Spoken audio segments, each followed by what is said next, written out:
کیا آپ بھی MBBS کے فریش گریجویٹس ہیں یا پھر ڈاکٹر بن چکے ہیں اور آپ کا دل نہیں کرتا کہ آپ ہاسپٹلز میں جا کر کام کرو یا پھر وارڈز میں جا کر کام کرو، بلکہ آپ کا یہ دل کرتا ہے کہ آپ کسی ایسی فیلڈ میں جاؤ جو کہ نان کلینیکل ہو؟ تو آج کی ویڈیو میں ایسی 10 نان کلینیکل فیلڈز کے بارے میں ڈسکس کرنے لگا ہوں جن میں آپ کا انٹریکشن پیشنٹس اور ہاسپٹل کے ساتھ نہیں ہوگا، بلکہ آپ نے ریٹن ورک کر کے یا پھر اورل ورک کر کے آپ نے ارننگ کرنی ہے اور اپنی فیلڈ میں کام سر انجام دینا ہے۔ السلام علیکم، میرا نام ہے جی ڈاکٹر حمزہ فراز، اور آپ کو 10 مین فیلڈز کے بارے میں بتاؤں گا جن میں سے پہلی 3-4 تو بہت کامن ہے، اور جو لاسٹ 2 فیلڈز آپ کو بتاؤں گا وہ بہت ہی ان کامن ہے اور عوام کو اس چیز کے بارے میں ابھی اتنا علم نہیں ہے، جس کی وجہ سے وہاں پر ابھی ڈاکٹرز کی اور میڈیکل فیلڈ کے جتنے بھی لوگ ہیں ان کی سیچوریشن بہت کم ہے۔ وہاں پر آپ ایزلی اپنی جاب سیکیور کر سکتے ہو، وہاں پر جا کر آپ اچھی خاصی ارننگز کر سکتے ہو۔ اب میں کافی ایسے لوگوں کو جانتا ہوں جو MBBS کے بعد نہ ہی اسپیشلائزیشن کی طرف جانا چاہ رہے ہوتے ہیں، نہ ہی اپنے ہاسپٹلز میں جا کر کام کرنا چاہ رہے ہوتے ہیں، کیونکہ ان میں اتنا وہ کانفیڈنس نہیں ہوتا جو پیشنٹ کے ساتھ ڈیل کرنے کا کانفیڈنس ہوتا ہے یا پھر پیشنٹ کو ٹریٹ کرنے کا کانفیڈنس ہوتا ہے۔ تو وہ لوگ کچھ ایسی فیلڈز کی طرف جاتے ہیں، فار ایگزامپل ٹیچنگ ہوگی، ریسرچ ہوگی، یہ ساری کی ساری فیلڈز ایسی ہیں جن میں آپ کا ہاسپٹل کے ساتھ کوئی لینا دینا نہیں ہوتا، بلکہ آپ نے میڈیکل فیلڈ کے اندر کچھ ایسی انوویشنز لانی ہوتی ہیں، کوئی ریسرچز کرنی ہوتی ہیں جس کی بیس پر آپ اپنی فیلڈز میں سروائیو کرتے ہو۔ اب کچھ لوگوں کا ایم ہوتا ہے جی بیٹر لائف سپینڈ کی جائے اور اس میں پاتھ وے تھوڑا ڈفرنٹ چوز کیا جائے باقی ڈاکٹرز کی نسبت، تو وہ سارے کے سارے پاتھ وے میں ابھی آپ کو ایکسپلین کرتا چلوں۔ وداؤٹ ٹائم ویسٹ کیے اسٹارٹ کرتے ہیں ان تمام 10 مین نان کلینیکل فیلڈز کو۔ جیسے میں نے آپ کو آلریڈی بتایا کہ پہلے میں موسٹ کامن فیلڈز کے بارے میں بات کر لیتا ہوں، تو وہ ہے جی ٹیچنگ۔ اب جتنے بھی ڈاکٹرز یہاں سے گریجویٹ ہوتے ہیں اور گریجویشن کے بعد جب وہ ہاسپٹلز میں کام کر رہے ہوتے ہیں یا نہیں کر رہے ہوتے، تو ان کی یہ بھی پرائیورٹی رہتی ہے کہ وہ کسی یونیورسٹی میں، کسی کالج میں بایولوجی کے ٹیچر لگ جائیں یا پھر کسی بھی میڈیکل فیلڈ یا میڈیکل سائنسز کے ٹیچرز بن جائیں اور وہاں پہ ایک اچھی خاصی اماؤنٹ ارن کریں۔ ٹیچنگ میں یہ ہے کہ آپ کو 24 آورز کام نہیں کرنا پڑتا، لائک سم ٹائم ایسا ہوتا ہے کہ اگر آپ ڈاکٹر ہو یا پھر آپ کسی ہاسپٹل میں آپ جاب وغیرہ کر رہے ہو تو آپ پورا دن باؤنڈ رہتے ہو، کیونکہ کسی بھی ٹائم آپ کو ایمرجنسی کال آ سکتی ہے، کسی بھی ٹائم آپ کو ہاسپٹل جا کر پیشنٹس کے ساتھ ڈیل کرنا پڑے گا۔ لیکن ٹیچنگ ایک ایسا پروفیشن ہے جس میں آپ کو رسپیکٹ ڈاکٹر جتنی ملے گی، لیکن اس کے ساتھ ساتھ آپ کسی یونیورسٹی میں ایز اے لیکچرار کام کرو گے، وہاں پر جا کر آپ نے 1.5-2 گھنٹے کا 3 گھنٹے کا لیکچر دینا ہے، اور اس لیکچر کی بیس پر آپ کی ایک منتھلی پے برابر ہوگی تقریباً ڈاکٹرز کے۔ تو اس وجہ سے کافی ڈاکٹرز کا یہ خیال ہوتا ہے کہ ہم زیادہ ٹف کام نہیں کرنا چاہتے، اس لیے وہ ٹیچنگ والی فیلڈ میں چلے جاتے ہیں۔ اب ٹیچنگ کے ریلیٹڈ کافی فیلڈز ہیں، لائک آن لائن ٹیچنگ ہوگی۔ آن لائن ٹیچنگ میں آپ گھر بیٹھ کے کہیں بھی بیٹھ کے آپ اپنا لیکچرز وغیرہ یوٹیوب پر پوسٹ کر سکتے ہو، لیکچرز وغیرہ کی سبسکرپشنز بیچ سکتے ہو، تو یہ سارے کے سارے کام آپ کر سکتے ہو۔ اس کے ساتھ ساتھ ایگزامز کی پریپریشنز وغیرہ کروا سکتے ہو آن لائن گھر بیٹھ کر۔ آپ نے خود کوئی بھی ایگزام سیکیور کر لیا، فرض کیا آپ نے USMLE پاس کر لیا، پلیب پاس کر لیا، تو اس کے بعد جو اسٹوڈنٹس ہوتے ہیں وہ مینٹلی آپ کے فالوورز بن جاتے ہیں اور آپ سے گائیڈنس لینے کی کوشش کرتے ہیں۔ اب جب آپ سے کوئی گائیڈنس لینے کی کوشش کر رہا ہوگا تو آپ نے کوشش کرنی ہے کہ اس کو ایک پراپر گائیڈنس دینی ہے۔ اگر اس کے باوجود وہ آپ سے لیکچرز کی سبسکرپشن لینا چاہتا ہے یا پھر ایگزامز کی سبسکرپشن وغیرہ لینا چاہتا ہے، تو آپ اس کو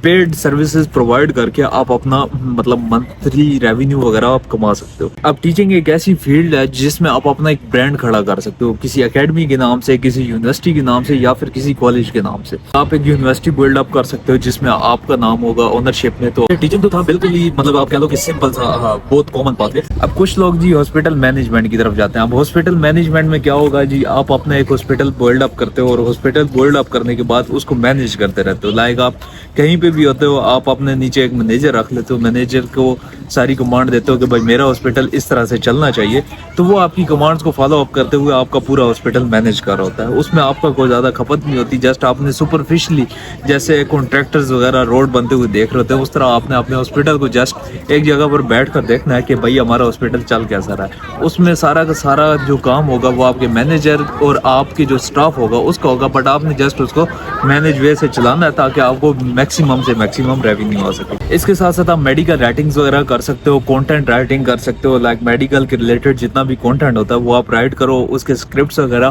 آپ فائیور پہ، اس طرح کی جو فری لانسنگ والی سائٹس ہیں ان پر کافی زیادہ ان کو کانٹیکٹس چاہیے ہوتے ہیں جن میں آپ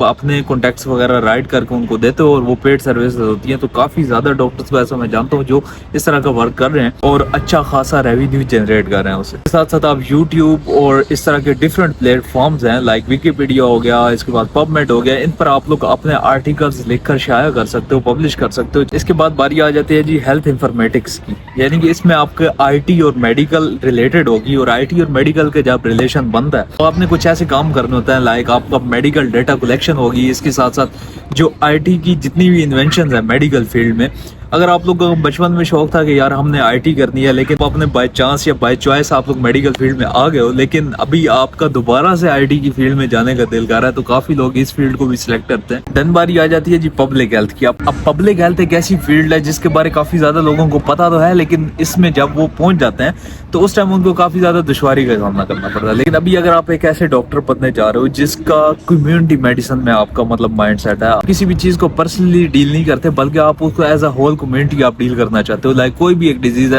ابھی ریسنٹلی کووڈ آیا تھا, اس کے بعد ایک اشوب چشم والی بیماری آئی تھی جس میں آنکھوں کا پانی وغیرہ آتا ہے. اس طرح کر کے کافی زیادہ بیماریاں ہوتی ہیں جو کمیونٹی میں پھیلتی ہیں, لائک وہ ایک بندے سے دوسرے بندے میں اسپریڈ ہو رہی ہوتی ہیں, تو ان سے ڈیل کرنے کے لیے آپ کو پبلک ہیلتھ کرنا پڑتا ہے. اب پبلک ہیلتھ میں کیا ہوتا ہے کہ آپ ایک اسٹیٹکس بناتے ہو, اور اسٹیٹکس کو لے کر آپ لوگ ڈیل کر رہے ہوتے ہو کہ آپ نے کمیونٹی میں کس طرح میڈیسن کو استعمال کرنا, اور کمیونٹی میں کس طرح سے ڈیزیزز بڑھ رہی ہیں, اور کیا کیا اس پر ہم کنٹرول کر سکتے ہیں, پریونشنز کیا ہو سکتی ہیں. تو یہ ساری کی ساری چیزیں آپ نے پبلک ہیلتھ میں پڑھنی ہے. اور پبلک ہیلتھ کا بھی آج کل بہت زیادہ اسکوپ ہے, کیونکہ میں ابھی اس ٹائم موجود ہوں قزاقستان میں. آپ دیکھ سکتے ہو میرے پیچھے قزاقستان کی بہت ہی فیمس بلڈنگ ہے, یہ ان کے حکومت ہاؤس ہے, لائک گورنمنٹ ہاؤس ہے, جیسے ہمارے پاکستان میں پریزیڈینشل ہاؤسز ہوتے ہیں. اب قزاقستان میں یہ سسٹم ہے کہ میں دیکھ رہا ہوں ابھی پبلک ہیلتھ کا بہت زیادہ رجحان بڑھ رہا ہے. یہاں پر ہمارے کافی ایسے ٹیچرز ہیں جو ابھی پبلک ہیلتھ میں ماسٹرز اور پی ایچ ڈی وغیرہ کر رہے ہیں, تو ان کو دیکھ کر تھوڑا بہت بنا موٹیویٹ بھی ہوتا ہے کہ یار پبلک ہیلتھ بھی کوئی اچھی خاصی چیز ہے جس کے اندر ہمیں تھوڑا سا انٹرسٹ لینا چاہیے. تو ابھی ریسرچز وغیرہ اور اس طرح کافی زیادہ یہاں پر ہماری یونیورسٹی میں چل رہی ہیں, انکولوجی ڈپارٹمنٹ میں, اس طرح ریڈیولوجی ڈپارٹمنٹ ہے, اس طرح traumatology department, different departments, paediatric department ہو گیا. تو یہ ساری کے سارے اپنی اپنی ایک ریسرچ وغیرہ انہوں نے جاری کی ہوئی ہے, اور اپنے اپنے ٹاپکس پر یہ ریسرچ کریں. اور آپ کو آلریڈی میں نے بتایا یہ کمیونٹی میڈیسن ہوتی ہے, تو اس میں جسٹ 1% یا 2% کو ہم ڈیل نہیں کرتے, اس میں ہم پوری کمیونٹی کو. فرض کیا میں اس ٹائم موجود ہوں سیمی سٹی آف قزاقستان میں, تو وہ ریسرچ بیسڈ ہوگی پورے سیمی سٹی پہ, یا پھر اگر پورے سیمی سٹی پر نہیں ہوگی تو کسی ایک ہاسپٹل میں جتنے بھی پیشنٹس موجود ہیں ان پر وہ ریسرچ مبنی ہوگی. تو اس طرح کر کے اپنے پبلک ہیلتھ میں بھی اپنا انٹرسٹ تھوڑا بہت شو کرنا ہے. اور کچھ ڈاکٹرز ایسے جن کو واقعی شوق ہوتا ہے کمیونٹی میں ڈیل کرنے کا, تو وہ سارے کے سارے پبلک ہیلتھ کی طرف لازمی جائیں گے. دن باری آ جاتی ہے جی فارماسیوٹیکل کمپنیز کی. فارماسیوٹیکل کمپنیز میں کافی زیادہ انٹرنیشنل کمپنیز ہیں جو پاکستان میں اور انڈیا میں کام کر رہی ہیں, تو آپ لیگل ایڈوائزر لگ سکتے ہو. اس طرح آپ ان کے ساتھ ریسرچ ایڈوائزر لگ سکتے ہو. آپ کوئی بھی میڈیسن وہ بناتے ہیں اس کی ریسرچ میں آپ ان کی ہیلپ وغیرہ کر سکتے ہو. تو یہ سارے کے سارے ڈاکٹرز کے برابر کی فیلڈ ہیں, بٹ ان میں آپ کو تھوڑا سا پاتھ وے ڈفرینٹ ملے گا. آپ کو ڈاکٹرز کی طرح کام نہیں کرنا پڑے گا ہاسپٹل کے وارڈز میں جا کر, یا پھر آپ کو پیشنٹس کے ساتھ ڈائریکٹلی ڈیل نہیں کرنا پڑے گا, بلکہ آپ لوگ ان کے ساتھ فارماسیوٹیکل کمپنی میں رہو گے. وہاں پر بیٹھ کر آپ اپنے کمپیوٹر پر, آپ اپنے انٹرنیٹ کے ذریعے اپنے دوستوں کے ساتھ ملا کے آپ ریسرچ وغیرہ کرو گے, اور اس ریسرچ کی بیس پر آپ اس کمپنی کو ایک ڈیٹا پرووائڈ کرو گے جس میں یہ ہوگا کہ ہاں بھائی آپ کی نئی میڈیسن اس طرح افیکٹو ہوگی, اتنے عوام پر افیکٹو ہوگی, کن لوگوں نے آلریڈی اینٹی بایوٹکس کھائی ہیں ان پر یہ ڈرگ ریزسٹنس ہوگی. تو یہ ساری کی ساری چیزیں آپ نے ان کو پرووائڈ کرنی ہے, اور آپ اپنا ایک اچھا خاصا ریونیو جنریٹ کرو گے. اس کے ساتھ ساتھ آپ کلینکل ریسرچز وغیرہ کر سکتے ہو. کلینکل ریسرچ میں آپ کو تھوڑا بہت ہاسپٹل کے ساتھ ریلیٹ ہونا پڑے گا, آپ کو ہاسپٹل وزٹ کرنے پڑیں گے, وہاں پر آپ نے ڈیٹا کلیکٹ کرنا ہوگا, اور آپ نے کوئی بھی اپنا فرض کیا کوئی بھی ایک ٹاپک رکھا ہے ریسرچ کے لیے, تو آپ نے اس پر کافی زیادہ محنت کرنی ہوگی. پاکستان میں ایکسل بایوٹیک اور اس طرح کی کافی زیادہ کمپنیز ہیں جو ریسرچرز کو منتھلی بیسس پر اور ایئرلی بیسس پر ہائر کرتی ہیں, تو آپ نے ان میں اپلائی کر لینا ہے. ان میں آپ کی اگر جاب ہو جاتی ہے تو اس کے ساتھ آپ کو پے کے ساتھ ساتھ کافی زیادہ اور مرات ملتی ہیں, جن میں آپ کی ہاؤسنگ ہوگی, آپ کے ڈیلی بیسس کے ایکسپینسز ہو گئے. تو یہ کمپنیز آپ کی کافی اچھی آؤ بھگت بھی کرتی ہیں اگر آپ کی وہاں پر جاب ہو جاتی ہے. اور اب جو 2 لاسٹ آپ کو میں فیلڈز بتانے جا رہا ہوں, یہ ہمارے پاکستان میں اور انڈیا میں کافی زیادہ موجود ہیں, لیکن ابھی ڈاکٹرز کا اس طرف رجحان بہت کم ہے. تو جو پہلی فیلڈ ہے وہ ہے جی میڈیکل انشورنس فیلڈ. اب میڈیکل انشورنس اس طرح ہے کہ آپ اپنی ایک انشورنس کمپنی بنا سکتے ہو. میڈیکل انشورنس فیلڈ میں آپ نے لوگوں سے پیسے کلیکٹ کرنے ہیں اور ان کو انشورنسز پرووائڈ کرنی ہے. اس میں آپ کی ٹریول انشورنسز ہو سکتی ہیں. کافی ٹیچرز اور اسٹوڈنٹس وغیرہ اسٹڈی کر رہے ہوتے ہیں یا ٹیچنگ کر رہے ہوتے ہیں, ان کو انشورنس کی ریکوائرمنٹ ہوتی ہے. اس طرح گورنمنٹ جو سیکٹر میں بندے پبلک سروسز میں کام کر ہوتے ہیں ان کو انشورنس کی کافی زیادہ ضرورت ہوتی ہے، تو انشورنس کو بھی ایز اے فیلڈ لے کر چل سکتے ہو اور اس کے ساتھ ساتھ آپ اپنا کام اچھے طریقے سے پرفارم کر سکتے ہو۔ اس کے بعد جو مین فیلڈ ہے اس کے بارے میں نے آپ کو تھوڑا سا ہنٹ پہلے ویڈیو میں دیا ہے، وہ ہے جی میڈیکل انٹرپرینورشپ۔ اب میڈیکل انٹرپرینورشپ میں اپنا ایک کوئی میڈیکل انسٹیٹیوٹ وغیرہ بلڈ اپ کرتے ہو اور اس کو لے کر چلتے ہو، اس میں آپ اپنا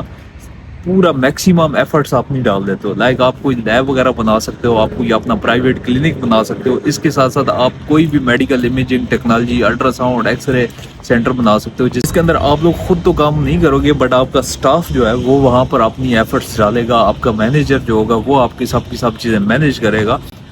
اور آپ اس کو اوپر سے بیٹھ کے بس دیکھ رہے ہوگے کہ میرا سارا نظام بالکل پرفیکٹ چل رہا ہے کہ نہیں۔ تو اس کو ہم کہتے ہیں جی میڈیکل انٹرپرینورشپ۔ اس میں آپ نے اپنی ایفرٹ لازمی دینی ہوتی ہے اور یہ 24/7 آپ کا سر درد رہتا ہے کہ ہمارا کام کیسے چل رہا ہے۔ آپ لوگ دن پر کام کی مینجمنٹ دیکھ رہے ہوتے تو وہیں پر آپ شام کو کل کے بارے سوچ رہے ہوتے کہ کل کیا کچھ ہونا ہے ہمارے کام میں۔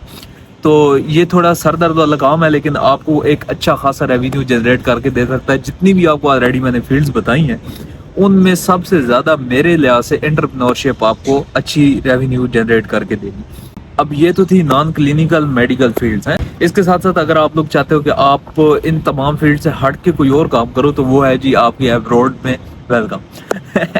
تو ایبروڈ میں آ کے آپ کو میڈیکل کے ریلیٹڈ لا تعداد کام مل جائیں گے، لیکن یہ ہے کہ آپ کے پاس اس چیز کی اسکل ہونی چاہیے۔ کوئی بھی فرض کیا میں نے آپ کو آئی ٹی کا ذکر کیا تھا، ریسرچ کا ذکر کیا تھا، تو ان میں آپ کی مہارت ہوگی تو آپ کو ایبروڈ میں اچھے سے اور فوراً جلدی سے کام مل جائے گا۔ اس کے ریلیٹڈ آلریڈی میں نے کافی زیادہ ویڈیوز بنائی ہیں، تو آپ نے کوشش کرنی ہے کہ میری وہ پلے لسٹ پوری دیکھ لینی ہے آفٹر MBBS پاتھویز۔ بے شک ٹائم نکال کے ایک ویڈیو دیکھو، اس کے بعد میں دیکھ لو، تو پلے لسٹ کو آپ سیو کر سکتے ہو۔ پلے لسٹ کو اچھے سے غور سے دیکھو، اس میں آپ کے لیے کمپلیٹ گائیڈنس موجود ہے کہ آپ نے MBBS کے بعد کیا کچھ کر سکتے ہو۔ وہاں پہ اگر آپ کا مائنڈ سیٹ ہے جی UK جانے کا تو پلیب UK MLA، اس طرح اگر US جانے کا پلان ہے تو آپ کا US MLE کے بارے پوری ڈیٹیل سے میں نے سمجھایا۔ اسی طرح گلف کے سارے کنٹریز کی لسٹنگ A to Z، جتنے بھی گلف کنٹریز ہیں ان کے تمام پاتھ ویز، وہاں کی سیلریز، وہاں پہ آپ نے کیسے ورک کرنا ہے، تو یہ ساری چیزیں آلریڈی میں ایکسپلین کر چکا ہوں اپنے YouTube چینل پر۔ جو لوگ اس چینل پر نیو ہیں وہ اس چینل کو لازمی سبسکرائب کریں گے، اور جو لوگ پرانے ہیں وہ لائک، کمنٹ اینڈ شیئر کریں گے۔ تو امید ہے ویڈیو اچھی لگی ہوگی، اگر تو اچھی لگی ہے ویڈیو کو like, comment and share, subscribe کرنا مت بھولیے گا۔ ملتے ہیں انشاءاللہ نیکسٹ ویڈیو میں، تب تک کے لیے دعاؤں میں یاد رکھو اپنے دوست ڈاکٹر حمزہ فراز کو۔ Good bye.